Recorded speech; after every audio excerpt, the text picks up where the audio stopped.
Welcome everyone to another episode of Money Moves 2026. Wherever you're tuning in from, your home, office, or even a coffee shop, today we're diving into how people are really managing money in a digital-first world. That's right. Forget just crypto headlines. We're talking real-world assets, fractional ownership, digital banking, and even strategies to hedge against inflation. It's money evolved. Money evolved. I like that. But seriously, the way people think about investing in 2026 is completely different from even 5 years ago. Totally. And the stakes are high. One wrong move and your digital portfolio could plummet overnight. One smart strategy and you could see returns you never imagined. That's why we're here, to break it all down. Explain the numbers, the trends, and the strategies that actually work in today's economy. And maybe give a few laughs along the way while we talk about money. Because yes, finance can be fun. Nod, or at least less intimidating. So buckle up, listeners, because we're about to explore the future of money. It's actually pretty simple. Instead of buying a whole expensive asset like real estate, art, or a collectible, you buy a fraction of it, a slice, a share. Aha! So now even someone with a few $100s can own part of a luxury condo or a rare painting? Exactly. And in 2026, platforms are making it seamless. You can track your share, trade it, or even receive income proportional to your stake. That's insane! People's portfolios are getting diversified like never before. Some assets that used to be exclusive to the ultra-rich are now accessible to almost everyone. But here's the catch. Fractional ownership is not risk-free. If the asset value drops, your fraction drops too, and liquidity can vary. You might not be able to sell immediately. So it's like owning a piece of the pie, but the pie can shrink.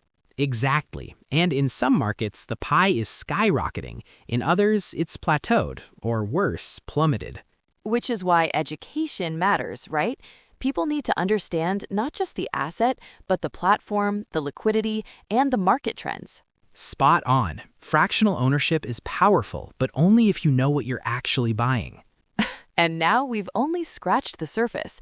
Next up, we'll talk about digital banking security, because owning assets is great, but keeping them safe is even more critical. Yep, from encryption to biometric verification, the tools in 2026 are robust, but the risks are evolving too. The eternal dance of convenience and security. Stay tuned, listeners. We're just getting started. All right, listeners, if Module 1 was about owning a slice of big-ticket assets, Module 2 is about keeping that slice safe. Because what's the point of investing if your digital wallet gets hacked? Exactly. And in 2026, banks aren't just banks anymore. They're apps, platforms, and sometimes even AI advisors. It's fast, convenient, and honestly a little scary. Yeah, the convenience is incredible. Instant transfers, automated investing, real-time tracking. But every convenience brings a new vulnerability. Give me an example. Well, let's talk phishing. Hackers in 2026 are way smarter. They can spoof official banking messages that look identical to the real thing. One click and your account is compromised. Aha!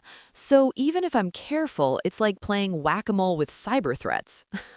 Exactly. And that's why layered security is key. Biometric authentication, face scans, fingerprints, multi-factor passwords, encrypted digital signatures. Platforms are trying to stay one step ahead.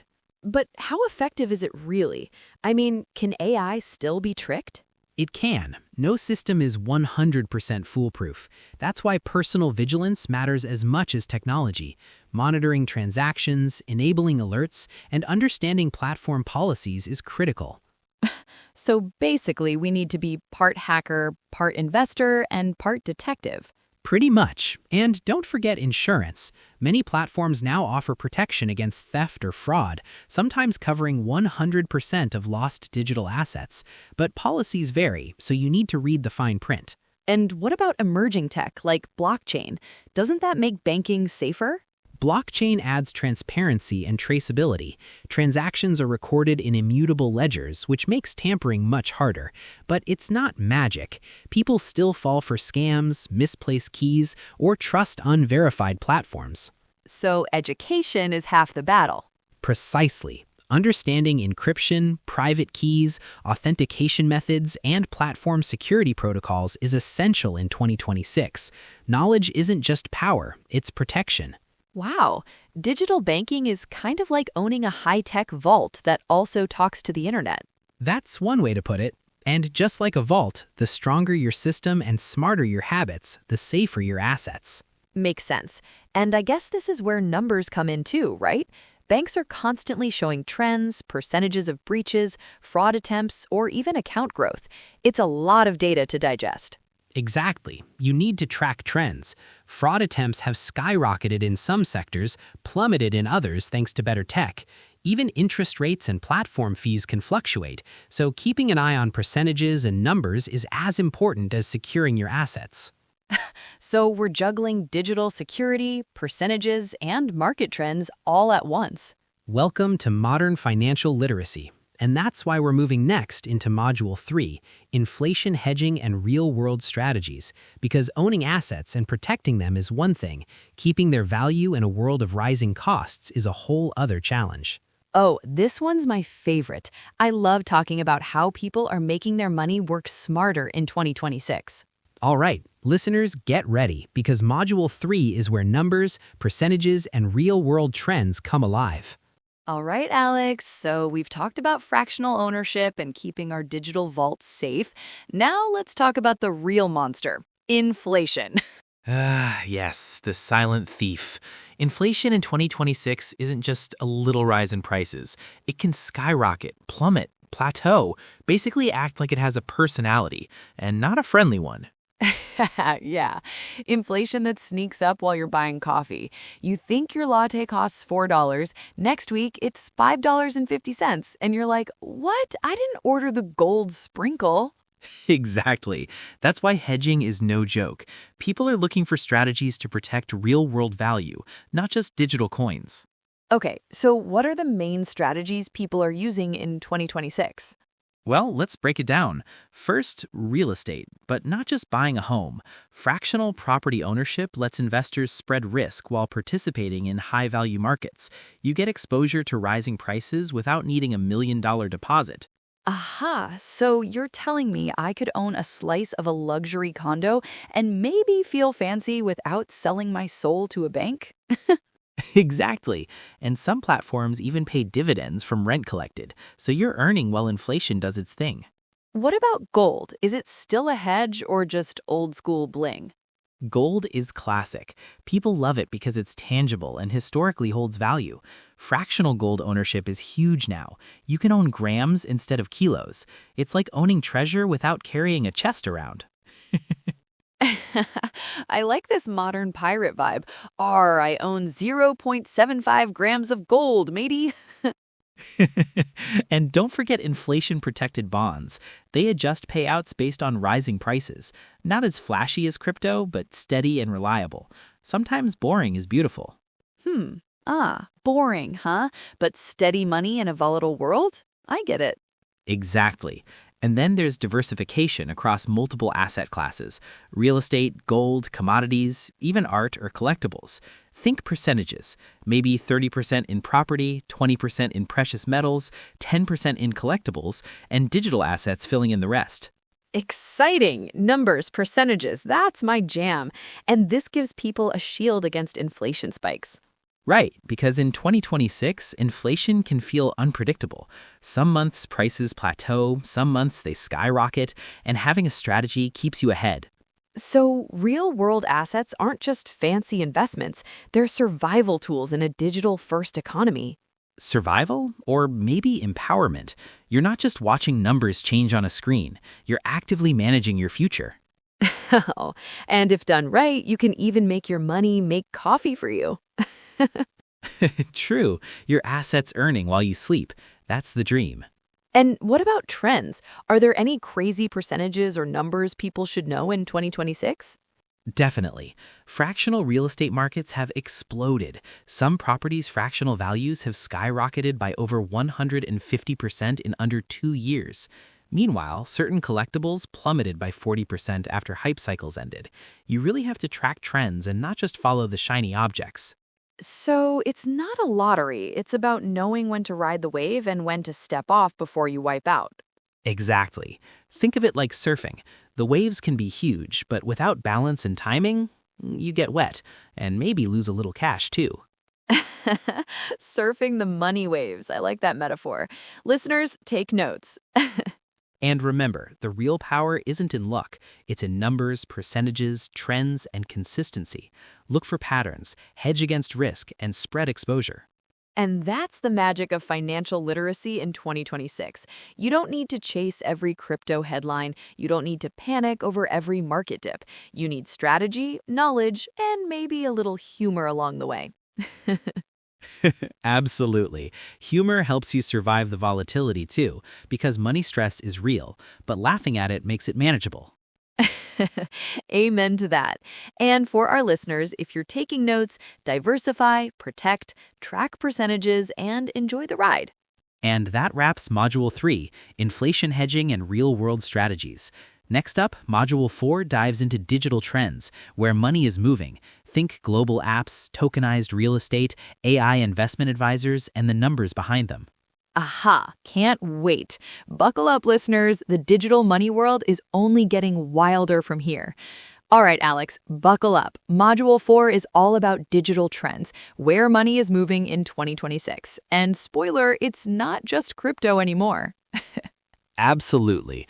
Digital assets are evolving beyond tokens and coins. Fractional real estate, tokenized art, digital bonds, the lines between traditional and digital finance are blurring fast. Aha, so I could own a tiny piece of a Picasso or a luxury condo without ever leaving my apartment?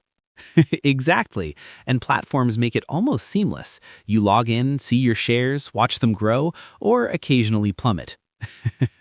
And what about AI-driven investing? I've been hearing about robo-advisors that manage portfolios automatically. That's a huge trend in 2026. AI advisors can track market data, spot patterns, and adjust portfolios in real time. They can even optimize percentages for inflation hedging, risk tolerance, and growth targets. Wait, so my money could literally have a digital brain working 24/7? Exactly. But don't get lazy. AI is smart, but it's not perfect. Understanding the strategy behind it is still critical. Think of it like riding a hoverboard. AI keeps balance, but you still steer. Aha, riding a hoverboard while surfing money waves. Got it. And here's another trend. Digital banking platforms are integrating global payments. You can own fractional real estate in Tokyo, invest in commodities in London, and collect dividends in New York, all from one dashboard. Aha, so the world really is your portfolio now. No borders, no barriers. Right, but with opportunity comes volatility. Currency fluctuations, geopolitical events, and regulatory changes can all impact your digital holdings. So it's still risky, even with AI and platforms? Definitely.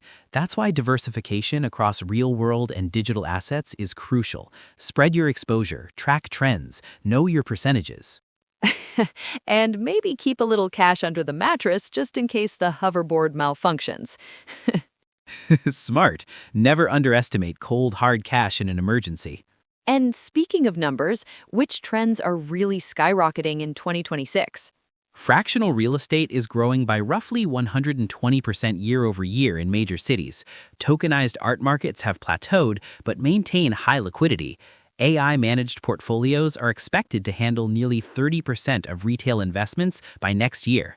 Percentages like these show the shift. Money is digital, global, and algorithmically managed. Wow, it's like living in a sci-fi finance movie.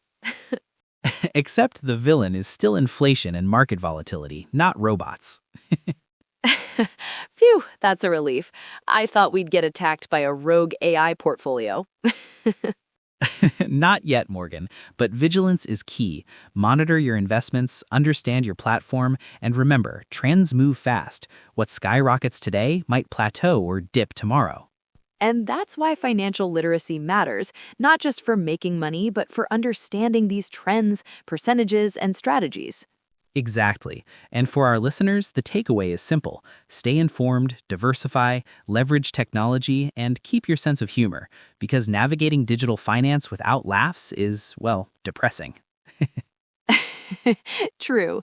And that leads perfectly into Module 5, real-world assets, why tangibility still matters.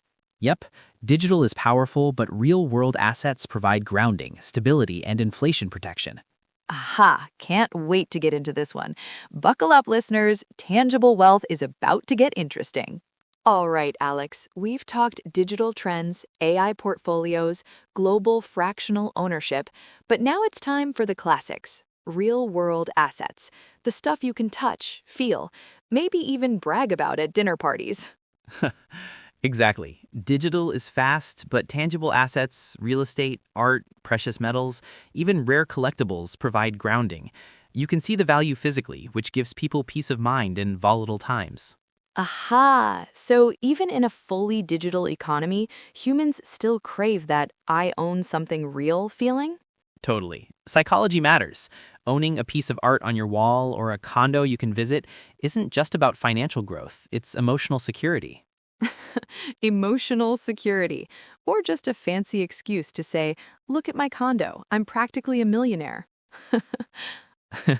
Fair point. But there's strategy behind it too.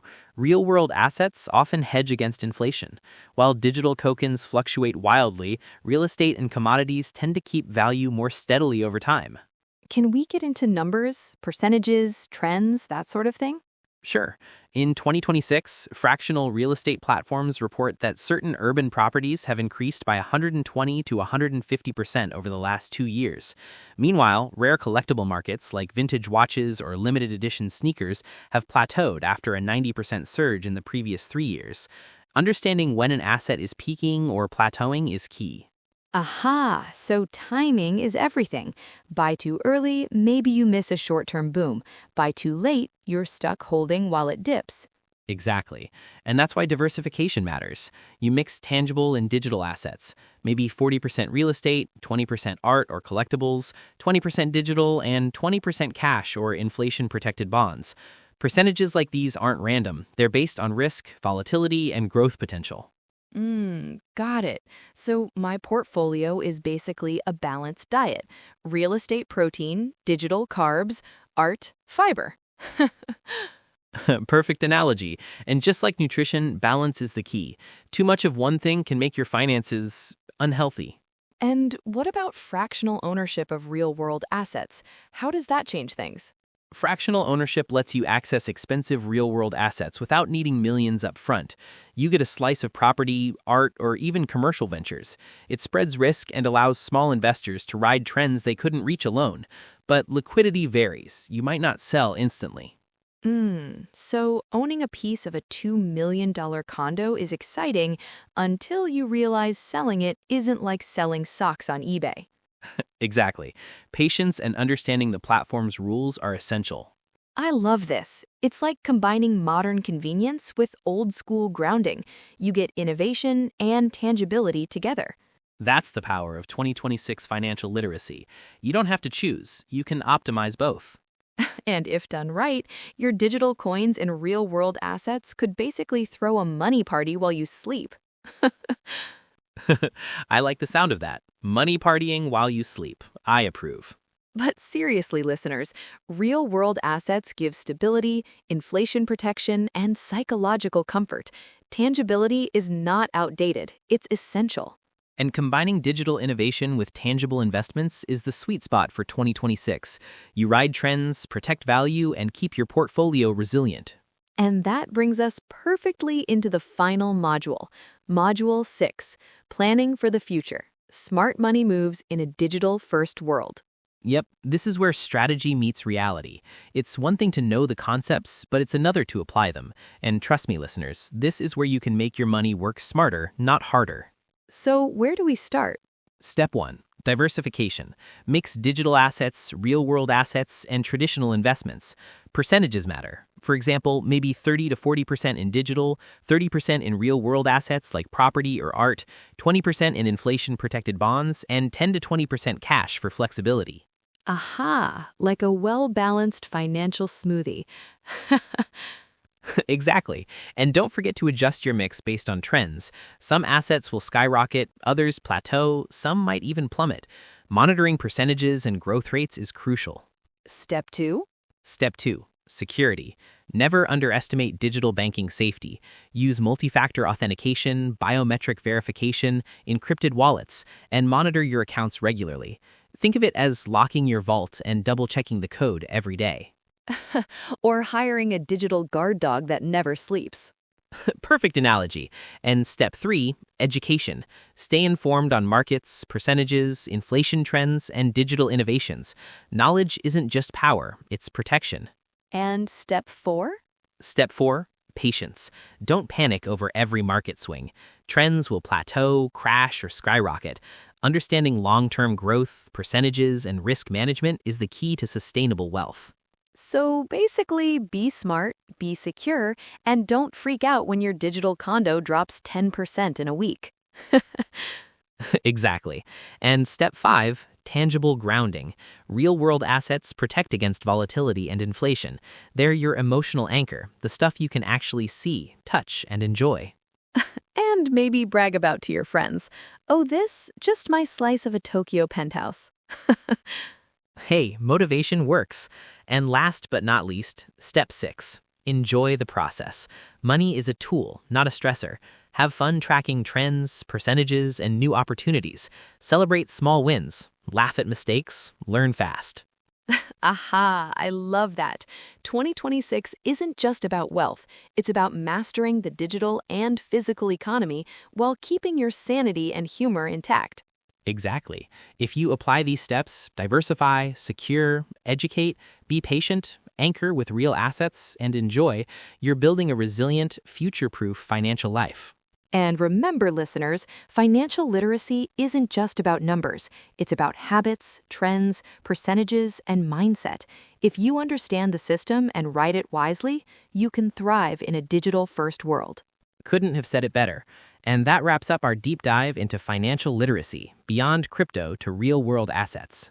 Thanks for sticking with us, laughing with us, and learning with us. We hope you leave feeling smarter, empowered, and maybe a little richer, at least in knowledge. Until next time, stay curious, stay safe, and keep making smart money moves. This was Alex and Morgan, your guides through the digital finance jungle. Goodbye, and may your percentages always rise.